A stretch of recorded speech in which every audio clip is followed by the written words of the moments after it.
Happy Saturday, everyone. Jason and Matt here taking a look at some stacking options for tonight's slate. You and I hopped in a few minutes ago, and I mean, we're not thrilled with stacking tonight, but there are a couple options you can go with. Yeah, I think there's two clear ones, and we'll talk about a third one that you might want to get on board. But besides that, it's kind of ugly. Yeah, we'll talk about Baltimore here first. Going up against Mike Bolsinger in Camden Yards. High over 5 implied run total. Bolsinger's not a guy who's going to go deep into the game, which I kind of like because this Toronto pen's a little bit taxed too. So I mean, you might get 5 innings out of Bolsinger if that, and then it's just the pen the rest of the way. Yeah, and I mean, you know how those hitters are over in Baltimore, and especially in Camden Yards, that ball could just fly. So if we get the pen, I mean, I'm not afraid of Toronto's pen, and I'm definitely not afraid of Bolsinger. So I think Baltimore is a clear number one here tonight. I think so too, and because the pitching's not all that expensive, like I don't see myself paying up for a Verlander or not even a Martinez tonight. They're a little too expensive. I think you can fit in this stack even at their prices. Yeah, I mean, probably not going to pick on Texas. Maybe, I mean, a Verlander here and there in a tournament. And Martinez, I mean, I just feel like every time I pitch against San Fran, I always have problems. You know what I mean? But the rest of the pitchers, yeah, they're pretty inexpensive. So, this would be that great night where you could, get that top team stack where they're all, 4,500 or more because, I mean, you're not going to really have to worry about price. No, definitely not. And I think, looking at Jones, Machado, Chris Davis, Trumbo are the ways to go. But I mean, even on like DK when you get the fifth man, I don't mind a Scope or a Castillo either. Yeah, Scopes. Castillo's finally heating up a little bit, and Scopes just quietly putting together a solid year. I mean, nobody talks about him. He's batting 275, and he's getting on base and he's knocking people in. I mean, he's not as expensive compared to the rest of them. He's 3,800. You might not need that money, but I mean, if you really want to squeeze in maybe a Verlander, going that cheap contrarian route, so not a bad way to go. No, definitely not.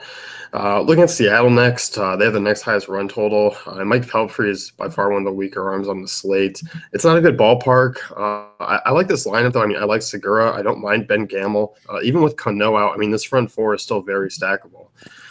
Yeah, I really wish Cano was playing in this matchup here. But, yeah, Segura, Cruz, Seager, obviously. Just, man, that offense takes Ben Gamel's pretty good, but that offense without Cano and Haniger is much weaker, But I wouldn't even mind throwing in maybe somebody like Jared Dyson. No, I wouldn't either. A little back end of the stack there. Yeah, I mean, he's a guy with some speed, and for some reason has shown off some power of late as well. Yeah, I mean, and sometimes he bats first, sometimes he bats ninth. You never know. Even if he bats ninth, though, I think he's in play. It's going to lower his ownership, and you get that wraparound stack.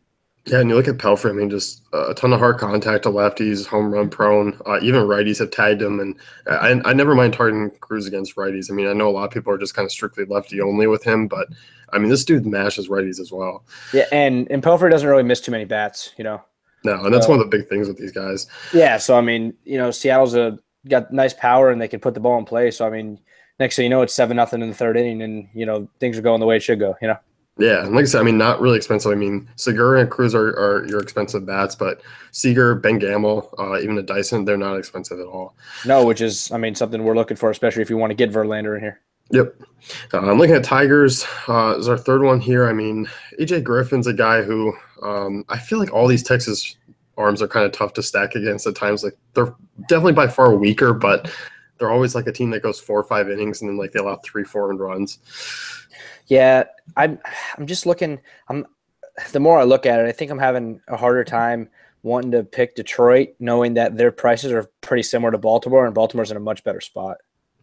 I think so too. I mean, I think this is more one-off territory for me of using, a JD Martinez or Tyler Collins or, something like that if they're in the middle of life. Cabrera's back. I think it's just more two-offs, if anything. Yeah, I mean, it's just this isn't like the right pitcher to stack them against. I understand if you want to do it and you want to take a chance, but like I said, I mean, just looking at the difference between that and Baltimore, I mean, I just rather go to Baltimore. I think so too, because then you could still even work in, bats of JD Martinez or Collins with them or something like that. Yeah, just you do your 5 and your 3, or you do your 5 and you have a couple, maybe 2 one-offs or 1 one-off from you still get your exposure and just hope that guy does it, Yeah.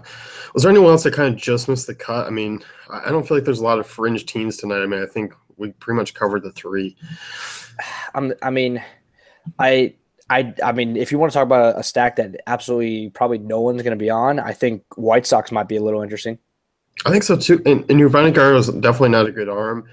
and they're really cheap. I mean, Jose Abreu is heating up. I like some of these guys like Yomer Sanchez. I mean, he's been a solid plug and play of late. So I mean, it's not a bad stack, and it's a cheap one. Yeah, I think those top three we said are the top three in order there. And I think if I had to pick two teams that missed the cut, it'd be White Sox, and I think an outside shot at the Mets having a big night. Yeah, I was on the Mets last night and they let me down. But yeah, I definitely don't mind going back to the well there if you're building multiple lineups. But I mean, listeners, Baltimore's the way to go. Yeah, definitely Baltimore tonight. So let's wrap things up here. You can head over to dailyfantasycafe.com, check out our great tools and content.